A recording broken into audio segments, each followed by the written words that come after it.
is the only constant. Now, this is hardly a new observation, but as I'm sure you will know, this is especially true about technology and also about our adoption of technology, because our adoption of technology never arrives fully formed, complete in one go.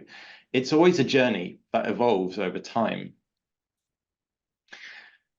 Trying to simplify this, I came up with this as looking at the democratization of technology on a timeline. So new technology starts out over on the left, something created by pioneers and used by the early adopters. As it becomes more established, it starts to get easier to use by everyone, not just those early adopters. And in time, it becomes something that everyone is able to create and use and engage in. And if you look at how how education, how schools have responded to this, over and over again, they've gone through these sorts of phases. You know, when computers were an exclusive specialist thing, schools were just teaching children that computers existed. When I was at school, we had one Acorn Archimedes computer that we all shared, and I got to use it maybe every few weeks at best.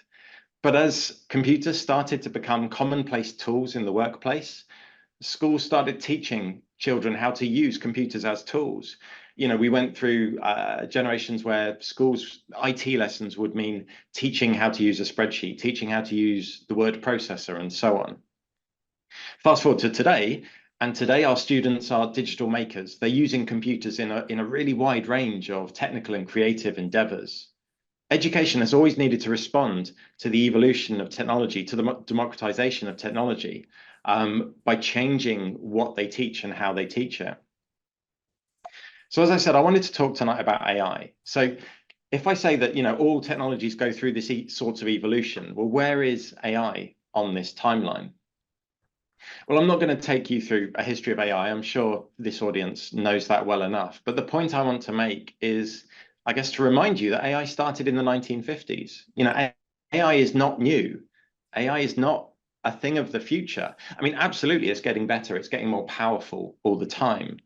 But we're on a journey that we started decades ago. In the same way that schools evolve over time as technologies become more widely available and more widely adopted, the adoption of technology in industry, in the workplace, goes through the same kind of journey. And this happens at a different pace in different industries. I mean, those of us in the tech industry are very much over on the right-hand side. You know, we're embracing AI with enthusiasm. It's fast becoming pervasive. Every new tech product today tends to include an element of AI. Every new project has some aspect of AI somewhere. In some ways, in fact, solely, uniquely AI projects are not as common anymore because AI has become another tool in our toolbox that we use everywhere. Knowledge worker industries are kind of somewhere in the middle. You know, in a lot of industries, people are learning to be more efficient, more effective at what they can do thanks to AI. AI is used, you know, used by recruiters to do CV screening, by banks to do fraud detection, by law enforcement to do predictive policing. Technology is helping knowledge workers to find the insights they need in massive amounts of data. But it's not just the tech sector and the knowledge workers. Every industry is at least somewhere on this journey, even if they're just over on that left-hand side, learning that it exists, becoming aware of the value, and maybe starting to make moves towards adoption.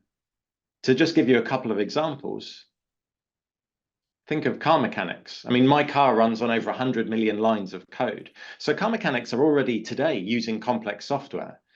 But I see a future where AI is fast becoming a crucial part of their diagnostics and maintenance. Or farmers. Farmers already today use software to monitor and optimize things like crop growth and irrigation. AI is fast going to become essential for predicting things like the best time to plant and harvest crops. We're very close to a day where everyone in every job, in every industry, is going to be using AI in some way.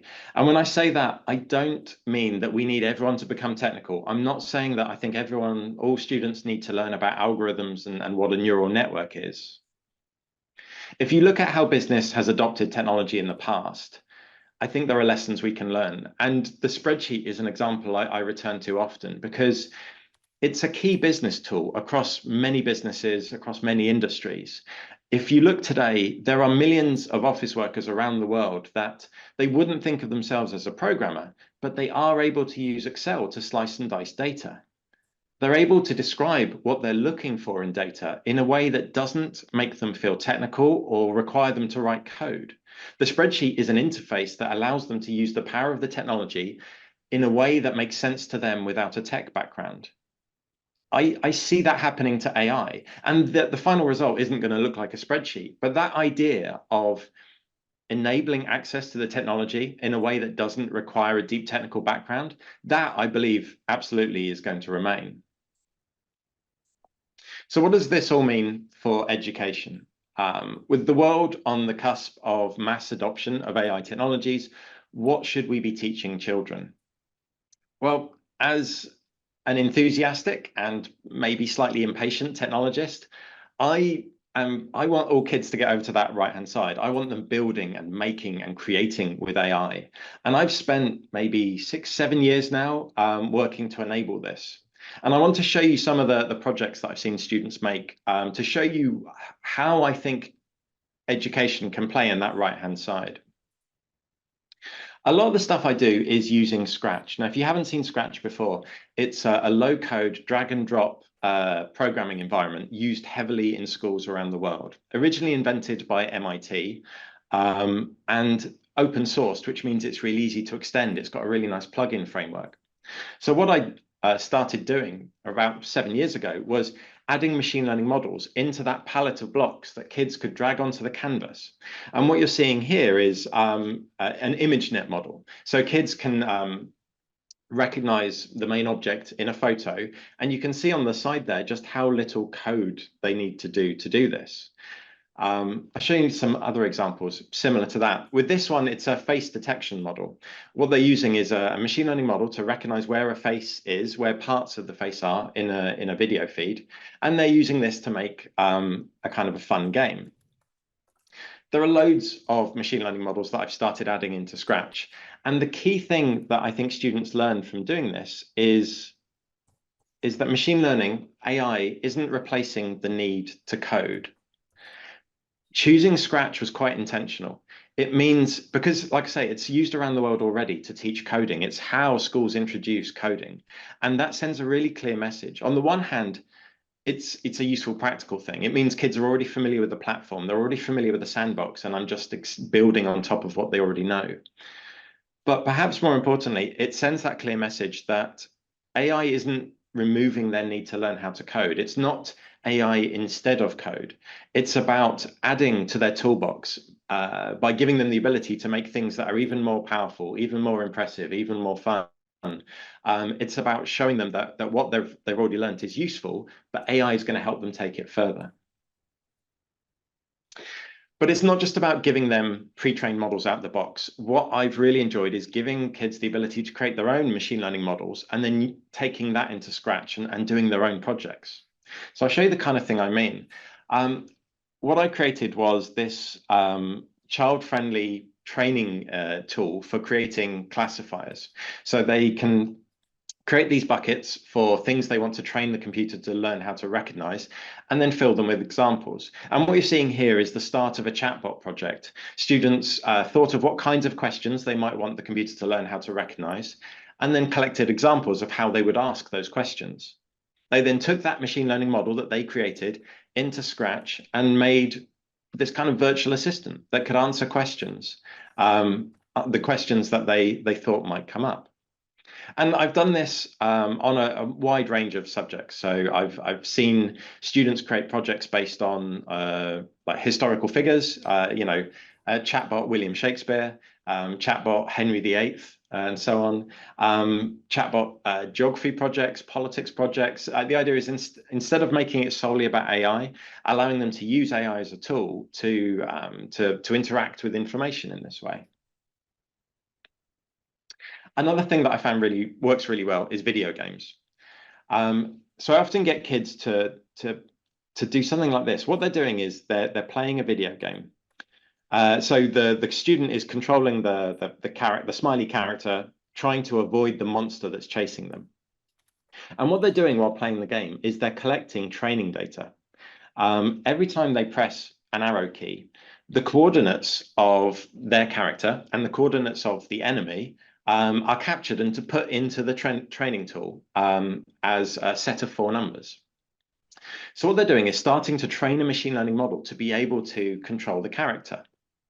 So they collect a few moves like this, and then they try training a model and putting the machine learning model in charge of the character. And with only a few training examples, it's not very good. It gets stuck in the corner, or it gets stuck against a wall.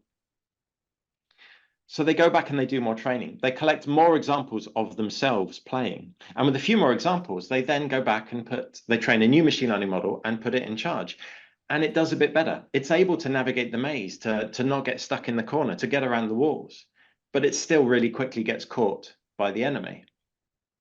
So they go back and they do more training. They collect even more examples of themselves controlling the character.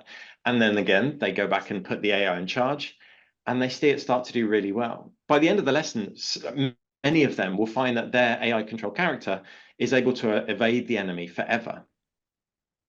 Now, what they learn, what they discover for themselves through this kind of experimentation is what I would describe as the correlation between the amount of training data and the accuracy of a machine learning model. I mean, they wouldn't put it in those terms, but they start to see the impact that the amount of training data has. And this is a really important observation for them to come to, because they start to realize the need that companies have for collecting large amounts of training data at scale.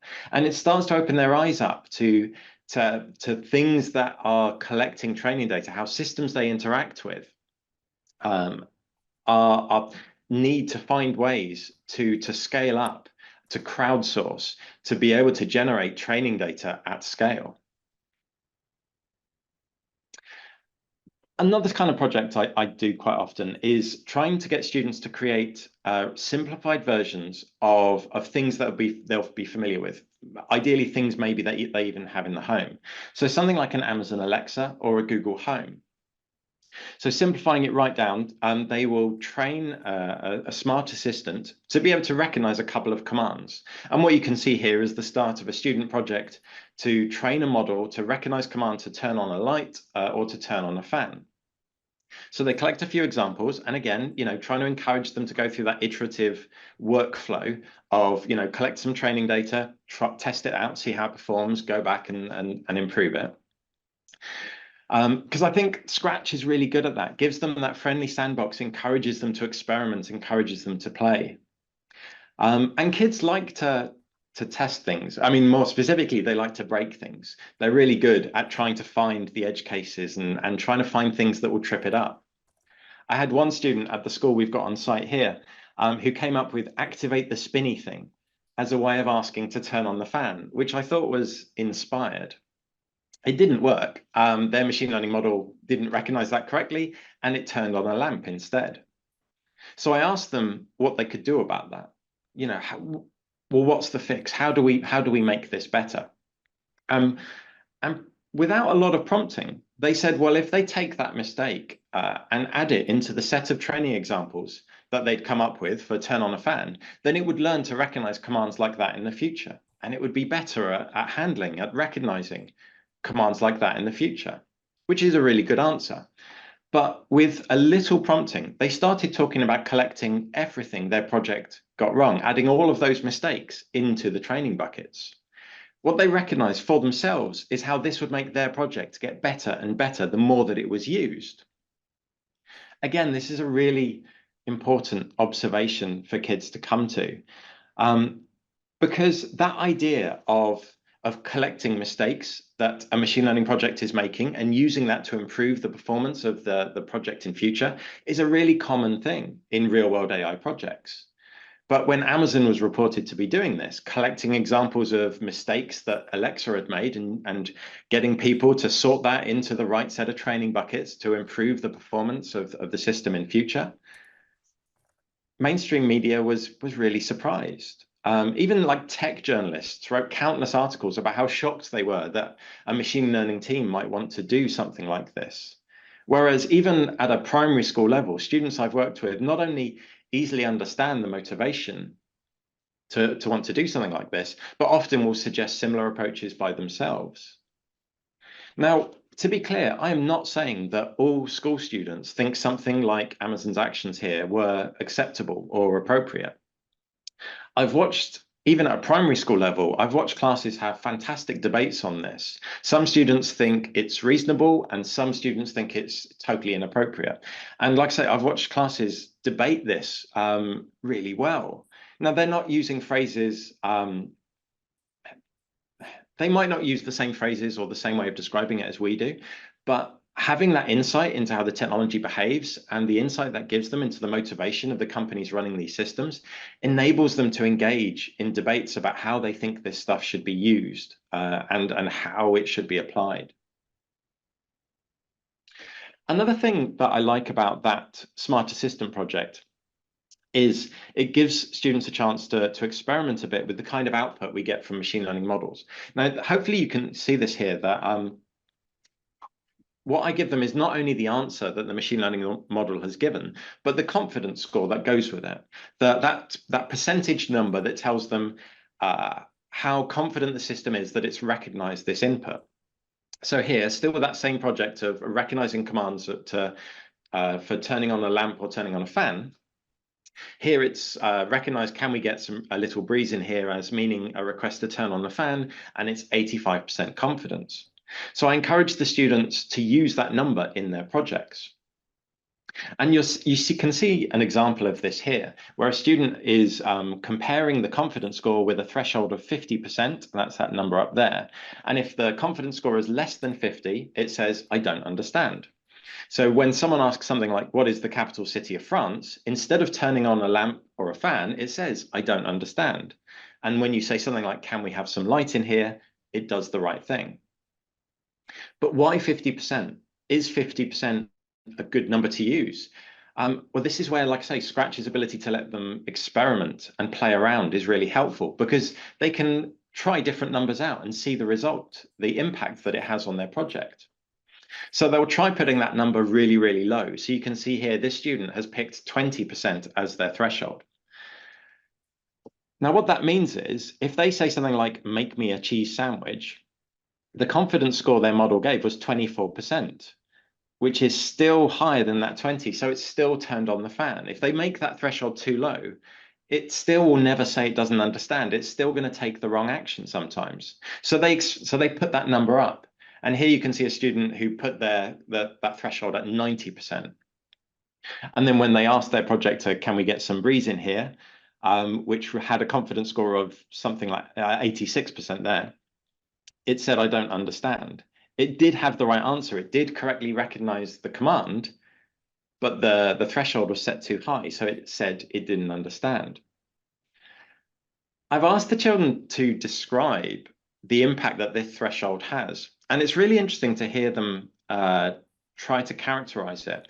The best description I've seen students give is that if you set that threshold too high, I've heard students describe their project as being too timid, as not having enough confidence. I've seen students who describe it as being like when they're in class and the teacher's asked a question and they know the right answer, but they're not confident enough that they've got the right answer, so they don't dare put their hand up, which actually I think is a really nice metaphor, a really nice way of describing this. So by giving them the chance to experiment, they start to understand what a confidence score is, the fact that these machine learning systems don't just give a final answer, it's that these statistical models give an answer together with some kind of numerical way of representing how confident we are in that answer. And they start to see how that confidence score can be used. And when it's appropriate to have a really timid system, a cautious system, maybe in more risk sensitive applications. They talk about how if an AI is being used by their doctor, they want it to be cautious, they want it to be conservative, they want it to be timid. But maybe if it's something like a search engine, they'd rather it just gives them their best guess, their best answer. I tried to do projects based on things that students are familiar with. So those of you with children might recognize that these are Pokemon. So in this project, what we're doing is we're training a machine learning model to recognize what type of Pokemon a picture of a Pokemon is based on what it looks like. So for those of you who aren't familiar with Pokemon, weird little creature things, and they all have a type, as you can see here. There are water Pokemon, rock Pokemon, electric Pokemon, and so on.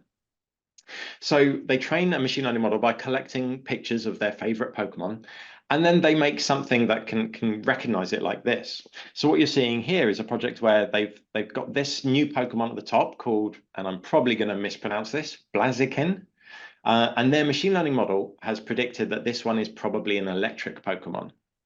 Now, I'll give you the right answer because that's actually wrong. Blaziken is a fire Pokemon. And I think this is really interesting because when things go wrong, when the machine learning model gives the wrong answer, well, firstly, it's really important for students to recognize that these systems are not infallible, that they do give us the wrong answer sometimes. And then you ask them, well, why did it get something wrong? And you start to introduce them to this idea of the machine learning model as a black box, the idea that we don't know exactly why it gives us the answer that it does, that it's hard to understand the reasons that went into the final answer. But you can get them to try and reason it for themselves. They can go back to the training examples that they collected and try to guess, to reason about, well, why would it have thought this one was an electric one? And I've seen students, suggest reasons like, well, all of the electric Pokemon in my training examples, a lot of them are yellow, like this one, the only one I'd ever heard of, Pikachu. Pikachu's an electric Pokemon. A lot of them are yellow. So maybe the machine learning model thought that yellow typically means electric, or maybe it's these jaggedy angle shapes here, on his feet, because a lot of the electric Pokemon have like lightning bolt style jagged shapes in them. I mean, to be fair, like I say, I've heard students suggest these as reasons. Primary school students, age 7, age 8, age 9.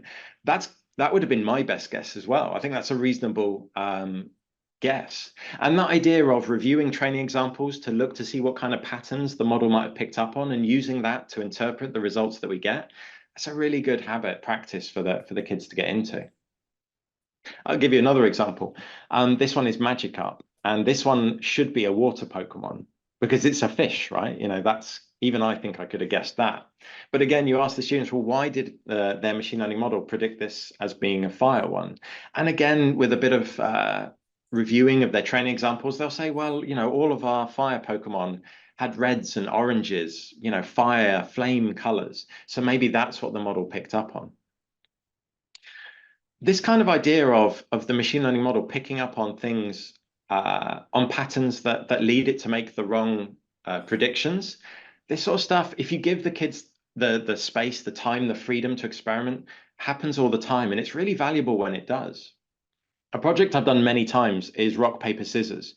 You get students to train a machine learning model to recognize the shape their hand makes when they're making rock or paper or scissors, because then they can use that to play against the AI that they've trained. And one of the first times I did this project with a school we've got local to us here, I had a student who collected a really good set of examples, training examples for their rock hand shape, and a really good set of examples of their hands making a scissors shape. But when they were doing the paper shape, one of their classmates had come over and was chatting to them. And because the way the webcam was angled, their classmate was visible in most of those photos. Now, what they didn't realize at the time was they'd trained a machine learning model that a picture of a hand, a photo of a hand, means rock or scissors, depending on the shape. And a picture of a hand and a person meant paper. And we only stumbled onto that by accident when they were testing their machine learning model in Scratch. And every time their teacher or I had come around to see what they were doing and stood next to them, their machine learning model predicted paper. Like they'd be making their hand in a rock shape. And if we stood away, the model said rock. If we stood next to them, it said paper. And we could see that happening as we stepped away and back again. That observation of the machine learning model learning from patterns in the training that we give it, even if it's not a pattern we'd intended it to spot, that's a fantastically powerful observation and lesson for them to learn, and an insight into a lot of the mistakes that happen in real world AI projects. I've tried to engineer this because that was such a good lesson. I've tried to sort of engineer that to happen. So I've done things like this where I've said to the class, we're going to train a machine learning model to recognize an apple versus a tomato. And I'll tell them, I'm going to save you some time. I've collected some training pictures for you, and I'll give them a set like you can see here. And I'm sure most of you can see where I'm going with this. Because when we go in to test it, I'll make sure that they're testing it in Scratch with a load of pictures of red apples and unripe green tomatoes. And sure enough, the machine learning model will get something wrong, get a lot of them wrong, because it's learned that red means tomato and green means apple. But like I say, the best is when it happens without me planning it. Another of my favorite times when this has happened is I'd said to the class we were going to make a virtual sheepdog, an AI sheepdog, something that would take a picture of a cow or sheep and then move it to the right area of the field. So this is kind of what I had in mind that they would do. I asked them to collect pictures of cows and sheep, and then we made something in Scratch that when you gave it pictures of animals, it would sort it to the right part of the field. So this is kind of what I thought they were going to do. And actually for most of the kids in the class, this is how it worked. It worked really nicely. But I had one group of boys who did this. They collected cartoon pictures of cows and sheep. I didn't expect that. And their model didn't work very well at all. I think it got pretty much everything wrong. So I asked them, well, why isn't your model doing very well? Why isn't it working? And this is a class I've been working with for a while, so they're happy to blame me for everything. They told me it was my fault. They said, well, you didn't tell us that we were going to be testing it with photos, so we didn't train it how to recognize photos. We've taught it how to recognize cartoons. So I asked them how we could fix this, and they came up with a couple of suggestions. One of them said, well, if we go back and add photos to our training examples, then it will learn how to recognize photos and cartoons. That's a really good idea. Another of them said that I needed to fix my test and I needed to replace the test images in my project with cartoon pictures, and then it would have worked fine. They're a fun bunch, this class. I like to try to get projects to fit AI, to fit machine learning into the projects that the class are already doing. So there's a teacher that I know well, and they'd been doing media literacy lessons with their class over a few lessons. They'd been doing stuff like learning how different media outlets, different news outlets cover the same stories. And he was talking about wanting to find a way to consolidate what the class had done, to sort of recap and to review what they'd learned.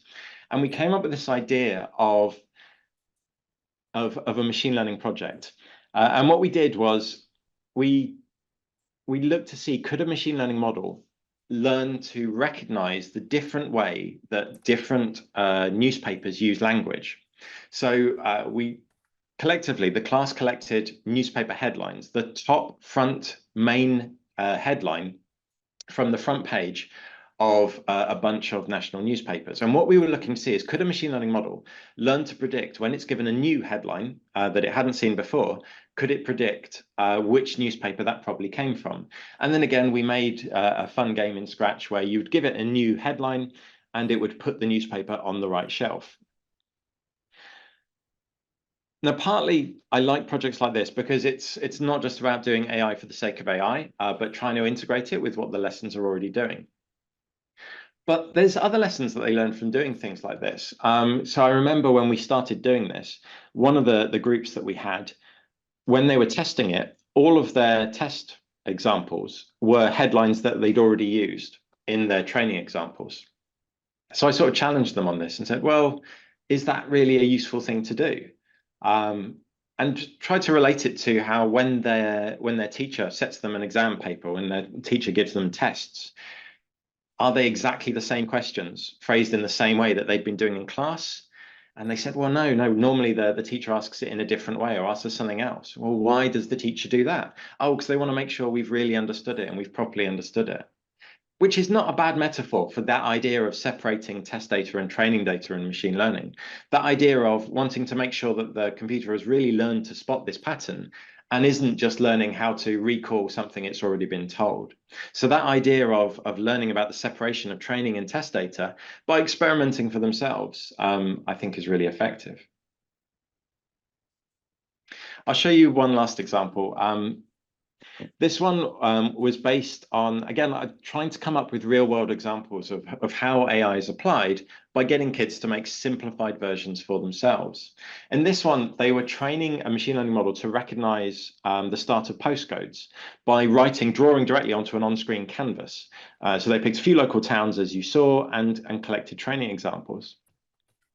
And then in Scratch, we made like a virtual AI postman Pat that you would draw onto the envelope the start of a postcode. And then when you clicked on the stamp, it would use their machine learning model to recognize the postcode that they'd written to, and it would send the envelope to the right van.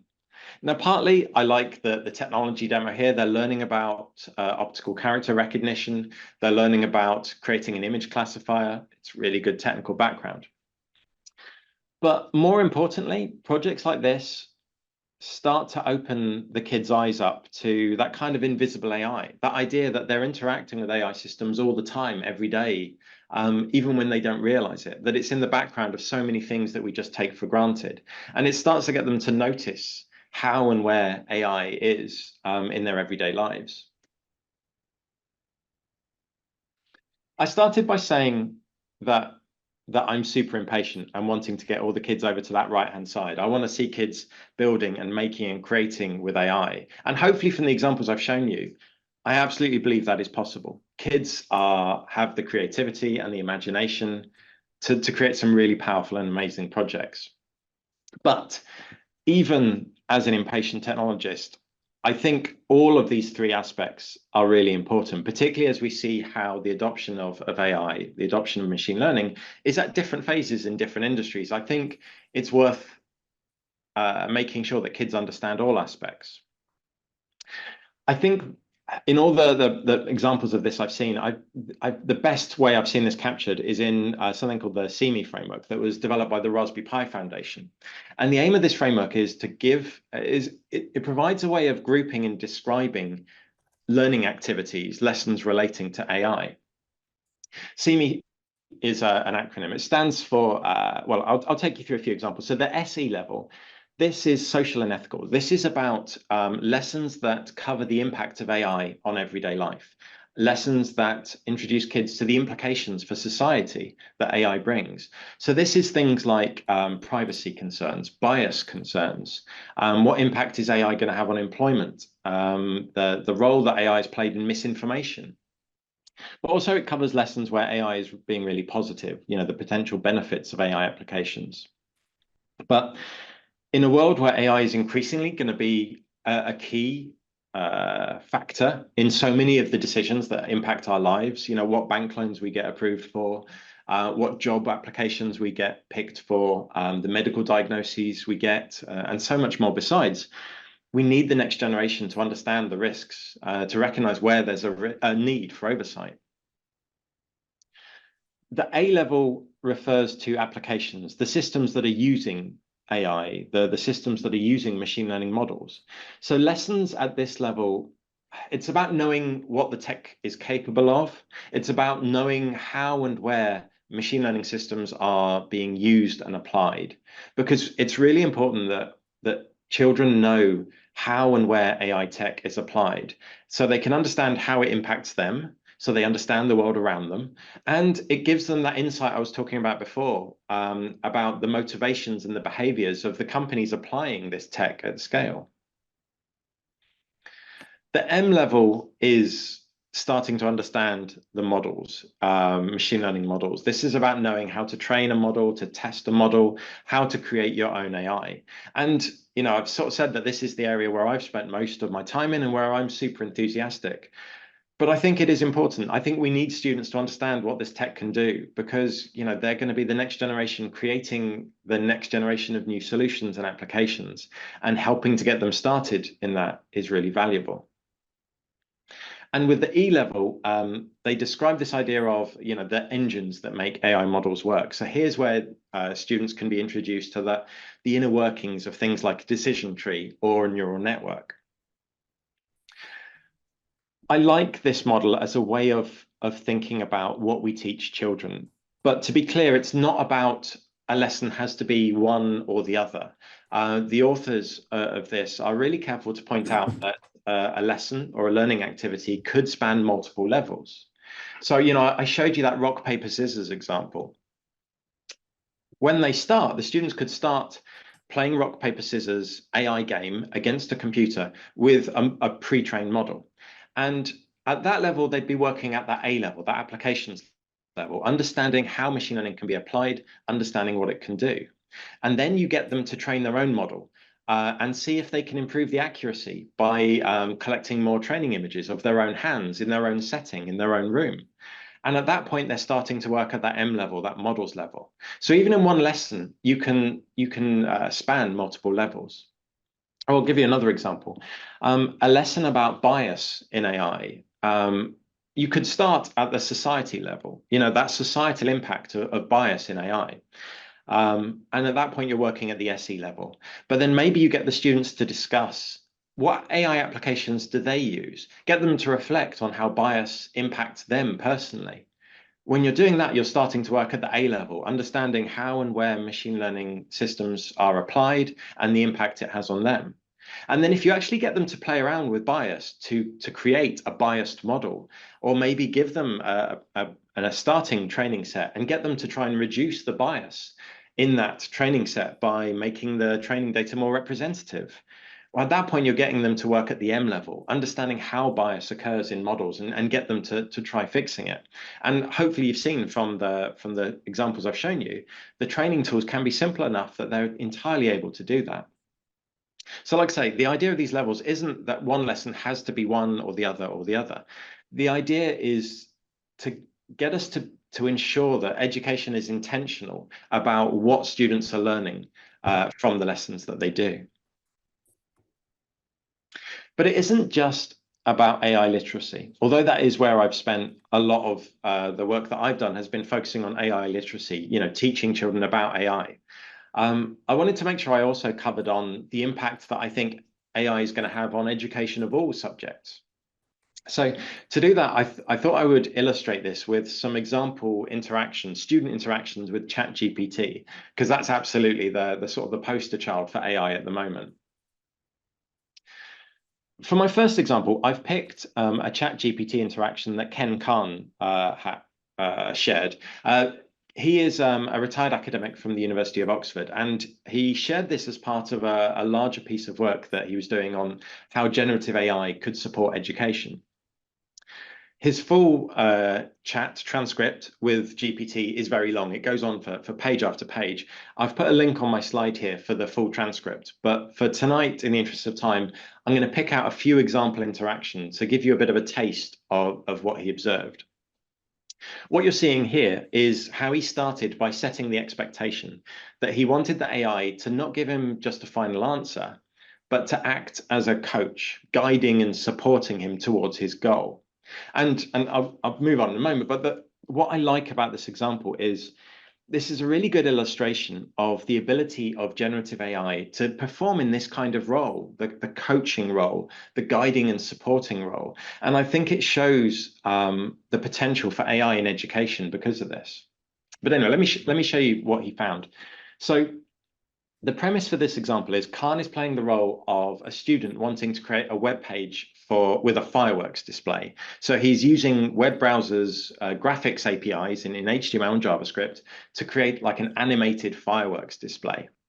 And as well as the transcript, he actually includes the finished results. So you can sort of play with his fireworks web page, and it's simple, but it's neat. It's kind of an impressive. It's this black web page with an animated pixel art display simulation of fireworks.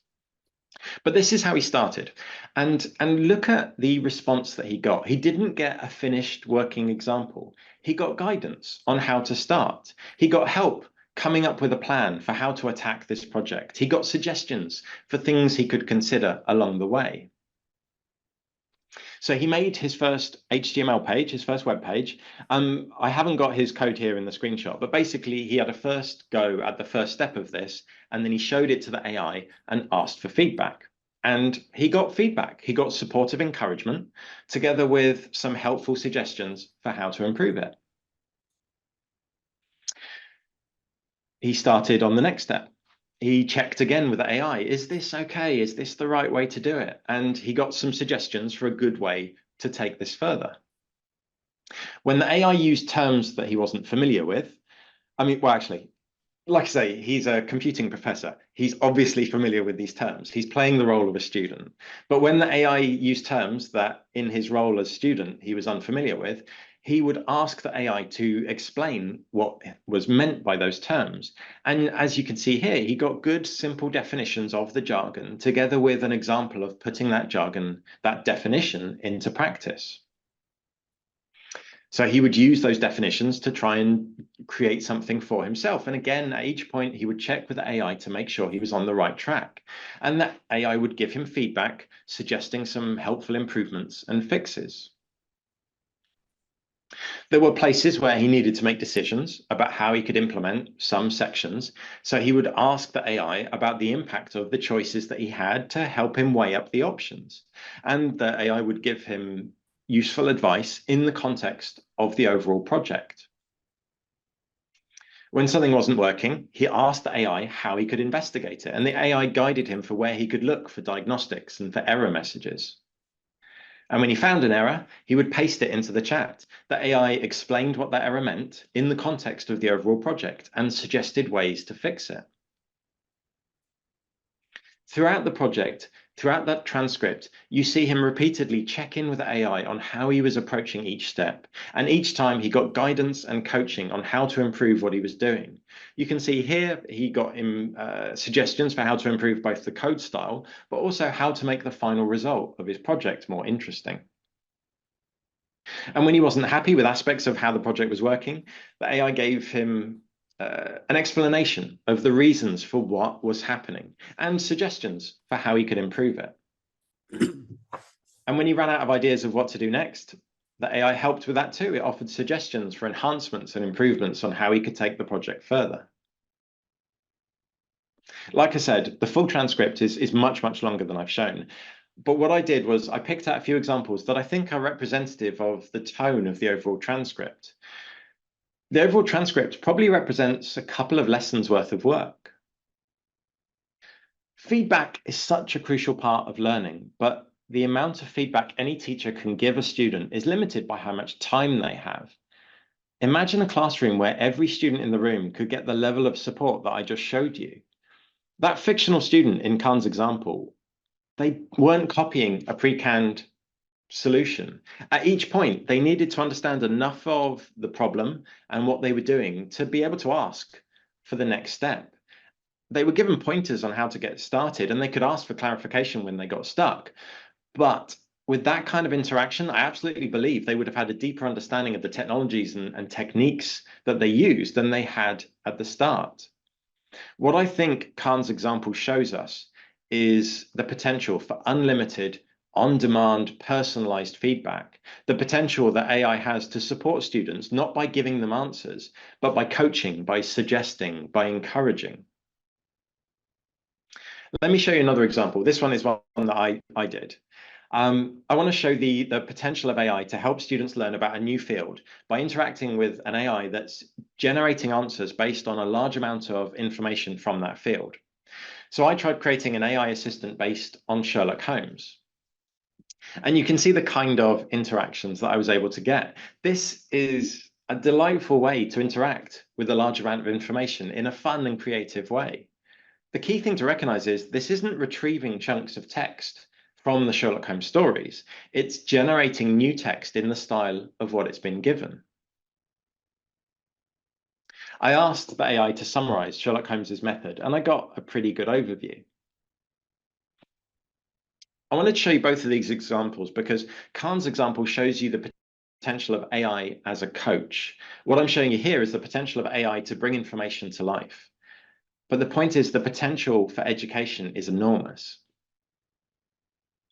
But it's not without risks. Generative AI in particular suffers from what I'm sure you've heard of, hallucinations. It's generating new text, and sometimes it generates new text that isn't actually true. I asked this AI to consider what was Sherlock Holmes's most common mistake, the most common root cause behind his failures. And I got this kind of wordy-ish answer about the problems of emotion clouding reason. It's not what I would have guessed. It was, although it was interesting. But I asked for specific examples, and GPT gave me these two specific cases. Now, this first one, the case of Alexander Holder's stolen securities, that is from a real Sherlock Holmes story. It didn't make that up, but it talked about Holmes suspecting someone based on personal animus rather than objective evidence, and that it was Watson who corrected this. Now, that didn't sound familiar to me. So I asked who it was that the AI was saying Holmes incorrectly suspected because of an emotional bias. And the AI responded that it was Arthur Holder. I don't think that happened in the story. I questioned it, as you can see, and the AI responded essentially saying, oh, yes, you're right. I didn't suspect Arthur Holder. It was actually George Burnwell that I incorrectly suspected. Even that doesn't track because if you're not familiar with the story, George Burnwell really was one of the villains that Holmes does correctly uncover. Essentially, the AI had used elements from the text to generate new plausible sounding text in the style of what it had been given. And it did it all so well that I could easily have been fooled into trusting it. And obviously, this isn't just a risk for school students. Perhaps the widest reported story was when two US lawyers were fined because they let ChatGPT write their court filing for them. It generated plausible but entirely fictitious legal cases to support its arguments. Generative AI hallucinations are a problem, and they're currently a risk when we use this kind of technology. We need to learn how to use it appropriately, and even more so in an education setting. But all of this just makes me call for education about AI even more strongly, because I think understanding it is key to being able to use it appropriately. Where I see this being used most effectively in the classroom is where, if I go back to Ken Kahn's example, that idea of sharing your transcript, of using GPT to support you, to guide you, to coach you in creating a project. But then you submit that with the final project so that the teacher is able to see what support you got from the AI. I think that sort of model has so much potential, and it's really exciting to see educators start to play with this as an idea. I started tonight by remembering my dad's reaction to my use of tech when I was in school, his fear that the calculator would turn us into this generation of passive users of tech, that we would just plug numbers in and blindly read the result off the screen without any deeper understanding. His fear that the calculator was having a negative impact on our maths education by making us dependent on tech that was just doing the maths for us. What I couldn't articulate at the time, but what I would say to him now is that, yes, my generation probably was weaker at mental arithmetic than his, but we can't prioritize mechanical aspects of learning and skills over all others. Maths lessons for my generation offered chances to do more complex maths, to solve more interesting problems, to create deeper and more challenging solutions than the school lessons of his day. And I think the calculator was one of the enablers for that. The calculator enabled us to do more with numbers. It freed us from having to do all of those mechanical and rote bits, and it freed us to look at the bigger picture, to solve the bigger problems. My hope is that AI is going to go that same way. Now, these technologies aren't without their flaws, they're not without their risks, but I still think they can be an enabler. And if our students can learn how to use them and a little bit about how they work, it will enable them to do more with text, to do more with images, to do more with knowledge, to achieve more than they could achieve without them. And with that, thank you very much for listening.